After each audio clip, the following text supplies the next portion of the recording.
So let's talk extensions and the longevity.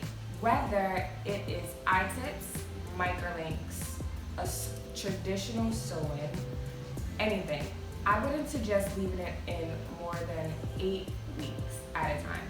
Even box braids included. 8 weeks should be your cap because of the regrowth, and depending on how thick your hair is, it can get a little dreaded. You want to be able to cleanse your hair properly.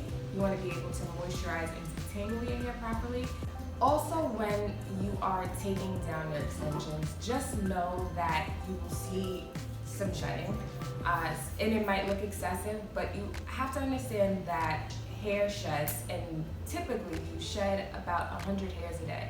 So do not be surprised when you see hair out of your extensions on the floor, whatever it might be.